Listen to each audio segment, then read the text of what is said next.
राजस्थान ग्राम पंचायत चुनाव 2026 को लेकर इस समय प्रदेश की राजनीति और गांव का माहौल पूरी तरह गर्म होता दिखाई दे रहा है, क्योंकि चुनाव आयोग की तैयारियां अब अंतिम चरण में पहुंच चुकी हैं और संकेत साफ है कि मार्च के अंत से लेकर अप्रैल 2026 तक पंचायत चुनाव संपन्न करवा लिए जाएंगे। बताया जा रहा है कि अंतिम मतदाता सूची फरवरी के अंतिम सप्ताह में जारी होगी और उसके तुरंत बाद कभी भी अधिसूचना जारी कर आचार संहिता लागू की जा सकती है,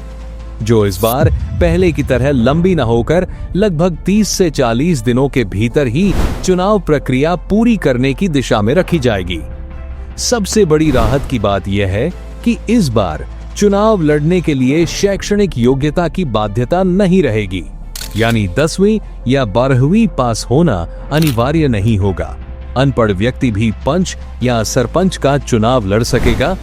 जिससे ग्रामीण स्तर पर लोकतंत्र की भागीदारी और व्यापक हो जाएगी। इसके साथ ही 2 से अधिक संतानों की शर्त को लेकर भी बड़ा संशोधन प्रस्तावित किया गया है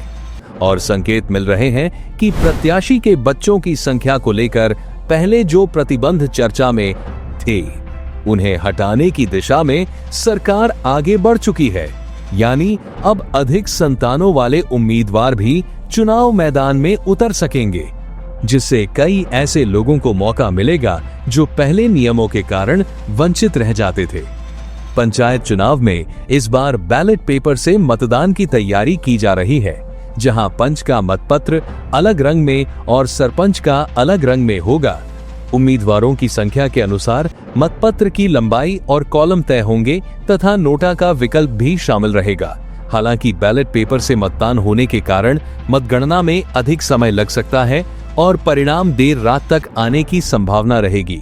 फिर भी ग्रामीण लोकतंत्र की पारदर्शिता को लेकर यह महत्वपूर्ण कदम माना जा रहा है। ओबीसी, एससी, एसटी और सामान्य वर्ग की सीटों का आरक्षण निर्धारण लॉटरी के माध्यम से किया जाएगा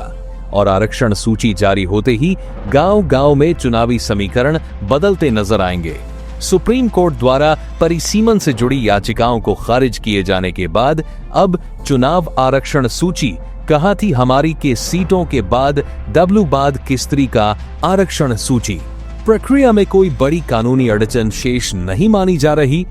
जिससे साफ है कि चुनाव तय समय पर करवाने की दिशा में प्रशासन पूरी तरह सक्रिय है। कुल मिलाकर देखा जाए तो इस बार के पंचायत चुनाव कई मायनों में अलग और निर्णायक साबित हो सकते हैं, क्योंकि नियमों में ढील, समय सीमा कम,